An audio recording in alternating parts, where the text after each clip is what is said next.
제가 아직 목사 안수를 받기 한 4개월 전쯤에 있었던 일입니다. 당시 저는 전도사 신분이었고요. 개인 사정에 의해서 연말에 사역지를 옮겨야만 했습니다. 이젠 전도사가 아니라 곧 이제 몇 개월 후면 목사 안수를 받게 되면 부목사로서 제 훈련과 또한 경력을 쌓을 수 있는 그러한 교회로 임지를 옮겨야만 했습니다. 제가 당시에 나이가 만 30살을 이제 막 갓 넘었고요. 첫째 아이가 한 100일을 막 넘었을 때의 일이었습니다. 아직 안수도 받지를 않았고 4개월 정도 이제 그 안수를 기다리고 있는 저에게 제가 부임해야 할 그 교회 담임 목사님께서 저의 이력서를 보시더니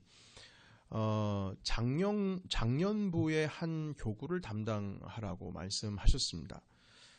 저는 사실 그 교회를 찾아갔을 때에 이 교회에서 사역을 하게 된다면 청년부나 청소년부를 담당할 줄 알았습니다. 당연히 그럴 줄 알았죠. 왜냐하면 그 전까지 있었던 교회에서는 4년 동안 청년부만을 담당했거든요. 그리고 그때 당시에 그 교회에서도 대형 교회였기 때문에 한 500여 명 정도 되는 청년들을 같은 전도사님 그룹 한 8분 정도가 함께 합하여서 그 500명을 이끌고 가고 있었습니다. 그러니까 제 안에 어느 정도 노하우가 있죠. 나이는 그리고 이제 겨우 만 30세가 되는 때에 안수를 줄 수 있는 법이 있기 때문에 이제 막 안수 받을 수 있는 나이가 이제 막 된 겁니다. 되게 젊지요. 간신히 30 넘겼고 그리고 작년 목회에 대한 경험이 전혀 없는 저에게 그때 당시에 제가 부임할 그 교회는 재적수만 10,000명이었습니다. 그 대형 교회의 한 교구를 제가 담당하는 것은 아무리 생각을 잘하려고 해도 이게 이해가 되지를 않는 겁니다. 도저히 이해가 안 되는 일을 우리 목사님이 나에게 시키시는구나. 그리고 그 교구는 그 교회가 개척 당시 처음부터 세워졌을 때에 계셨던 개척 멤버들이 거의 대부분이 교구 가운데 계셨고 장로님들께서도 그곳에 다 몰려 계시는 거예요. 그러니까 어린 저로서는 한마디로 쉽지 않은 곳이었죠. 그 교회는 구역장들이 약 55명에서 60명 정도 사이에 구역장들이 있었고, 그래 우리로 말하면 목자였죠. 대부분의 구역장님들이 저의 이모 혹은 어머니뻘 정도 나이가 되시는 분들이었습니다. 그분들을 모시고 매주 화요일날 아침에 9시 반부터 11시 반까지 구역장 교육을 하는데요. 그 구역장님들과 함께 교육을 다 끝나고 나서 점심 식사를 하기 위해서 어디 가면 함께 가시는 분들이 이제 구역장님들뿐만 아니라 그 구역장님을 보좌하고 있는 총무 집사님들께서도 같이 다 나오시니까 되게 큰 무리였죠.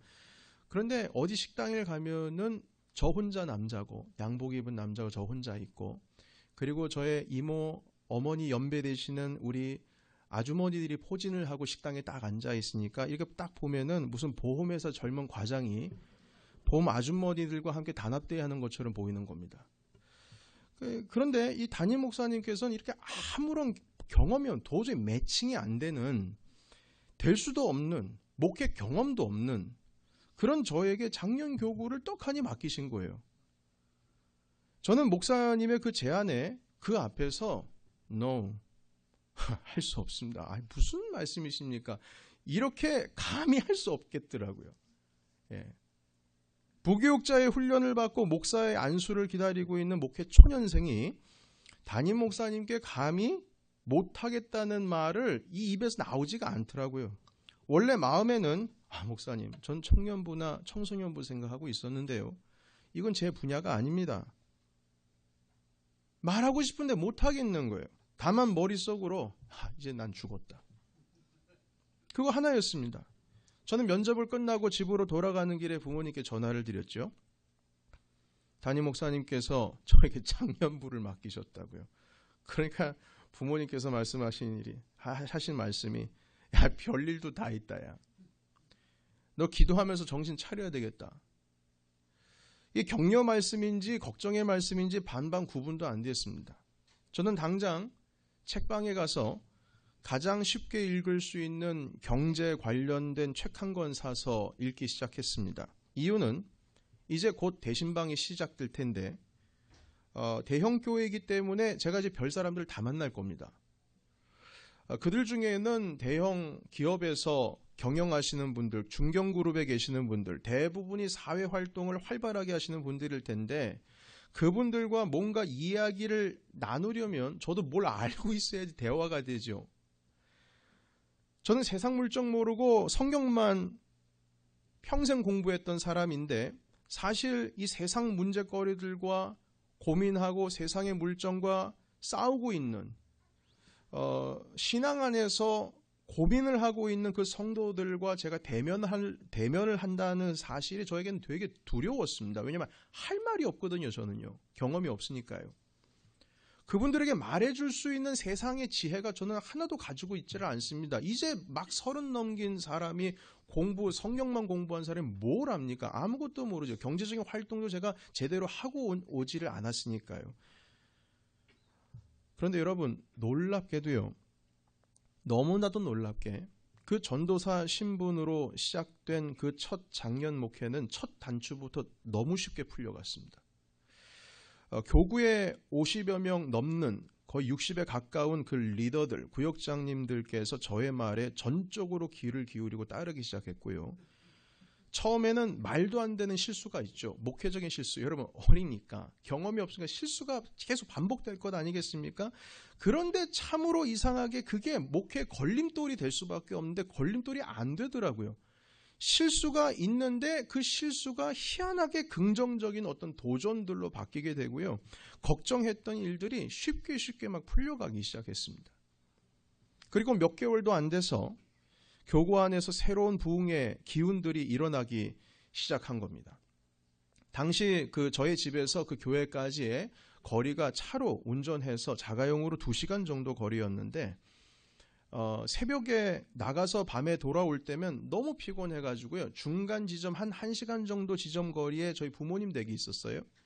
그래서 그곳에서 퇴근해가지고 하룻밤 자고 새벽에 또 나갔습니다. 이 3개월 동안 계속 그렇게 됐어요. 왜냐하면 이사할 수 있는 그 타이밍이나 이걸 잡지를 못해가지고 3개월 동안 2시간 거리를 돌아다녔어요. 그래서 밤에 어중간한 시간에 퇴근을 하게 되면 트래픽 때문에 시간이 더 걸리기 때문에 그러면 이제 도로에서 조는 겁니다. 그래서 일부러 밤 늦게 사람들 다 퇴근했는데도 밤 늦게까지 사무실에 있다가 한 9시 반이나 10시 돼서 그때에 이제 차를 타고 부모님 집에 향하곤 했었습니다.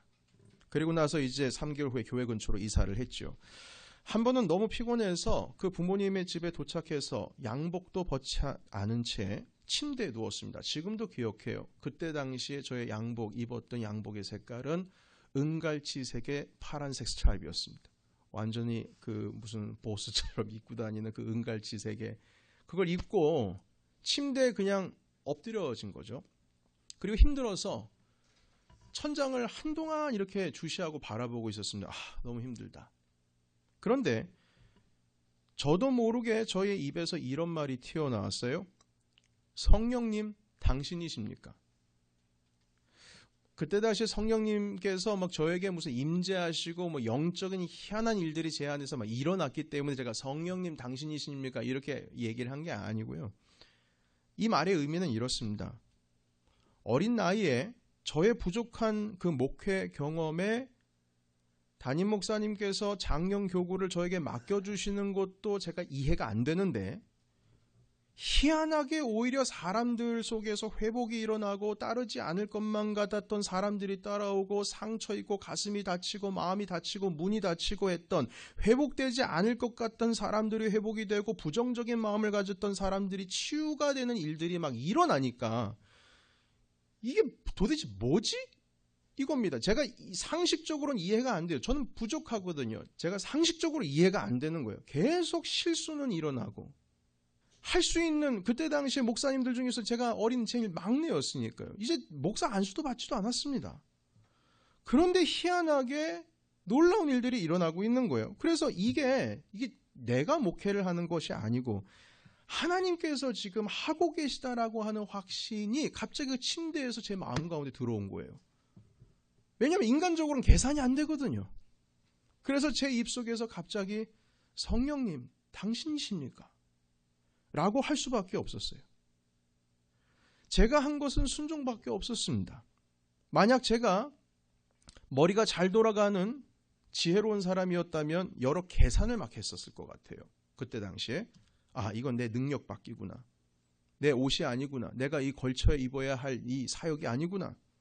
그래서 그 목사님께서 장년교구를 담당하라고 하셨을 때 제가 이렇게 대답했을 수도 있었을 것 같아요. 목사님, 제가 아직은 장년교구 하기에는 어린데 좀 기회를 한 1년 정도 뒤로 좀 미루면 안 될까요? 제가 아직 안수도 받지 않은 전도사인데 그걸 감당할 수 있을까요? 제가 아직 장년 목회 경험이 없는데 이 큰 교구를 감당할 수 있을까요?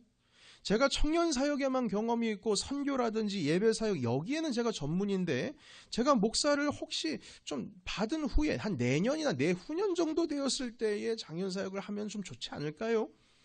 충분히 제가 이렇게 말씀드릴 수 있을 것 같아요. 왜냐하면 제가 힘들 게 분명하니까요. 막 실수투성일 게 분명하니까요. 그런데 희한하게 그런 말이 제 입에서 나오지를 않더라고요. 왜 그랬는지 모르겠는데 제 입에서 나온 한마디는 이거였습니다. 네, 목사님 알겠습니다. 네, 목사님 알겠습니다. 그리고 이제 걱정이 시작이 되는 거죠. 사실 따지고 보면 제가 도저히 할 수 없는 사역이었습니다. 상식적으로 이해가 되지 않죠. 여러분, 제가 부교육자를 두고서도 500명을 담당하기가 어려운데 그 교구를 제가 어떻게 혼자 그것도 전도사 신분에 부교육자도 하나도 없이 그 교구 사람들을 다 어떻게 다 케어합니까? 제가요, 대신방이 끝나고 나서 보고서를 각 가정마다 보고서를 썼는데 250개가 넘어가더라고요. 각 가정 보고서가요. 그러니까 부부식으로 하면은 500명, 600명이 넘어가는 숫자지요. 그걸 어떻게 저 혼자 다 합니까? 그런데 희한하게 하나님께서는 그렇게 제가 실수를 많이 해도 여전히 그 실수를 뛰어넘으시는 역사를 이루시더라고요. 여러분, 실수는 실수입니다. 분명히 그게 부정적인 건데 희한하게 그게 도전적인 일들에 대해서 긍정적으로 주님께서 바꿔주시더라고요. 목회를 제가 한 것이 아니고요. 하나님께서 하셨다고 고백할 수밖에 없어요. 희한하게 성도님들의 눈이 저를 바라볼 때에 실수가 많은 목사를 바라볼 때에 아이고 목사님 또 실수하시네 이게 아니고 격려해 주시고 힘있게 해주시고 더 잘하실 수 있다라고 저를 도와주시고 서포트해 주시니까요. 교회가요. 제가 담당하고 있는 교회에 놀라운 일들이 일어나는 겁니다. 심지어는 다른 교구에서도 되게 부러워했어요. 저 교구 가고 싶다.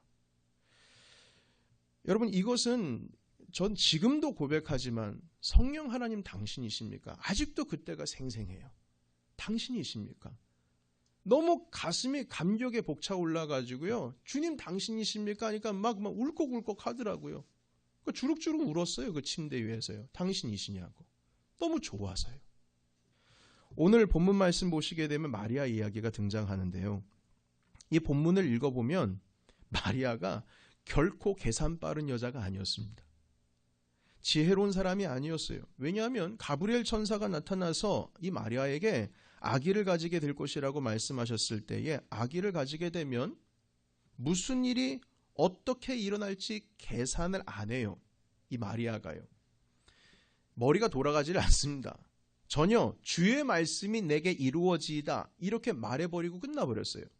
그런데 만약에 마리아가 아직 결혼도 안 했는데 약혼자 요셉과 잠자리를 단 한 번도 가져본 적이 없는데 아기를 가지게 되면 여러분 마리아는 정말 말 그대로 문자 그대로 돌무덤에 매장되고 맙니다.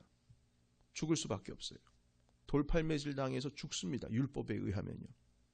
그리고 만약에 마리아가 요셉과 잠자리를 한 번도 한 적이 없는데 아기를 가지게 되면은요, 요셉으로부터 당연히 버림받죠. 안 그렇겠습니까? 버림받을 수밖에 없어요. 당연히 예상할 수 있는 수순 아닌가요? 자기 부모님으로부터도 버림받을 수가 있어요. 그리고 아버지가 누군지도 모르는 그 아이가 태어나면 그 태어난 아이가 어릴 때부터 놀림받고 자라날 텐데 그 무거운 짐을 어떻게 평생 감당합니까? 동네에서 살 수도 없을 거예요. 동네 사람들 다 아는데요. 그런데 마리아가 가브리엘을 만났을 때 참 태평합니다. 그 마리아가 고작 한 말이 뭐냐면 천사님, 제가 남자를 가까이 한 적이 없는데요. 그 한마디였어요. 가브리엘이 말씀하시죠. 하나님께서 너에게 은혜를 입히셨다. 말씀으로 안 되는 게 없다. 성령으로 잉태돼서 네가 아기를 가지게 될 것이다. 그러자 그 마리아가 뭐라고 말하냐면, 아이고 천사님, 그런 일이 저에게 일어나면 전 죽습니다. 아시잖아요. 저는 요셉에게 버림받을 겁니다. 아시잖아요.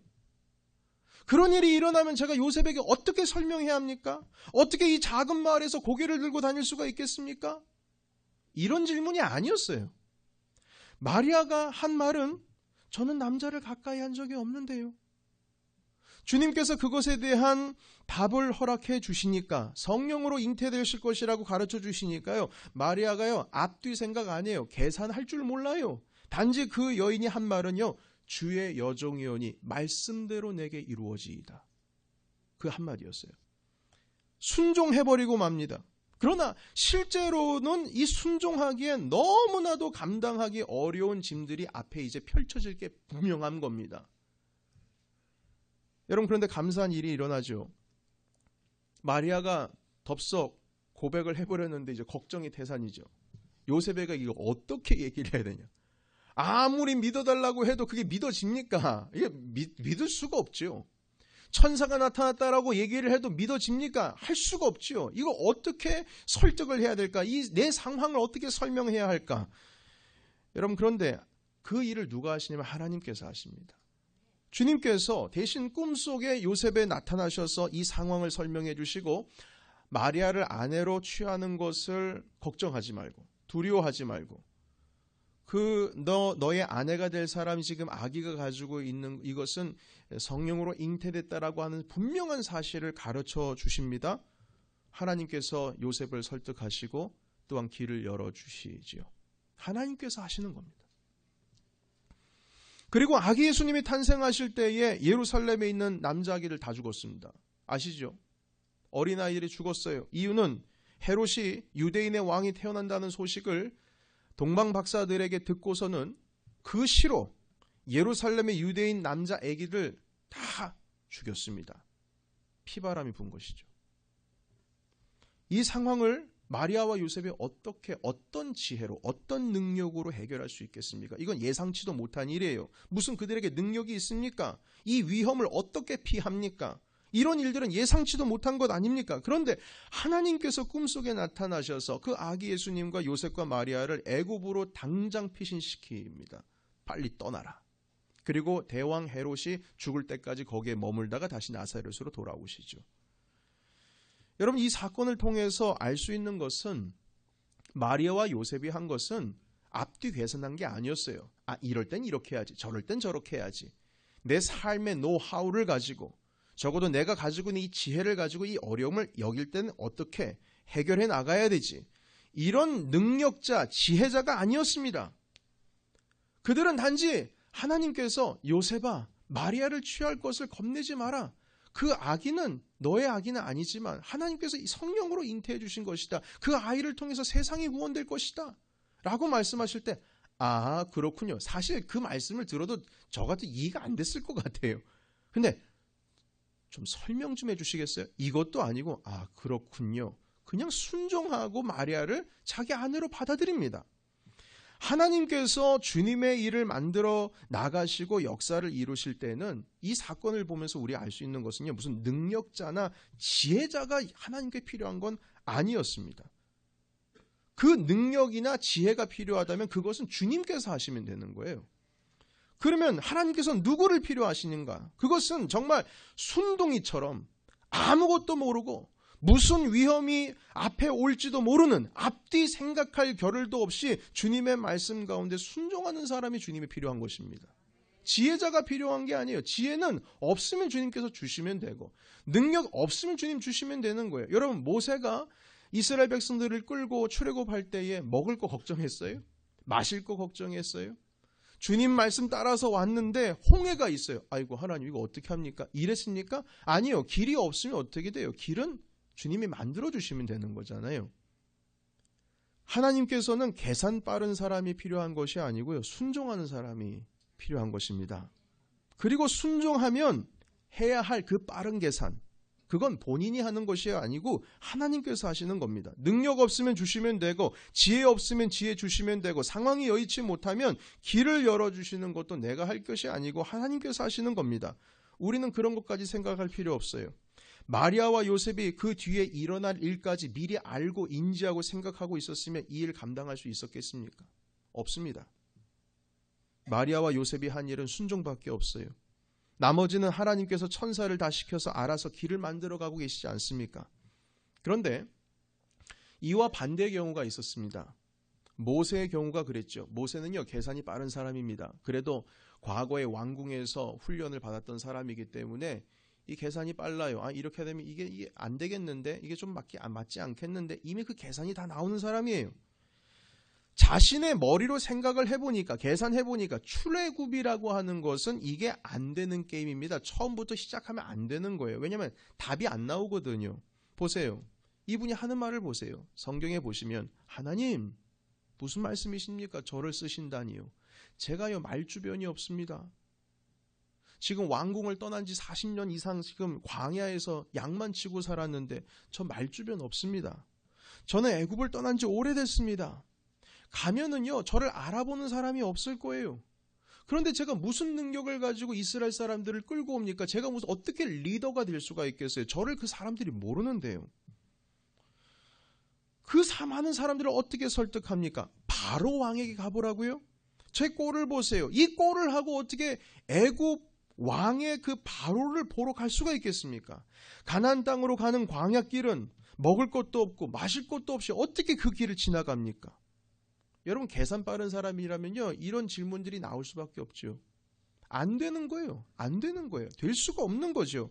그런데 이런 것들은 사실 누가 신경 써야 할 겁니까? 여러분 모세가 신경 써야 될 일입니까? 이게 하나님이 신경 써야 될 일입니까?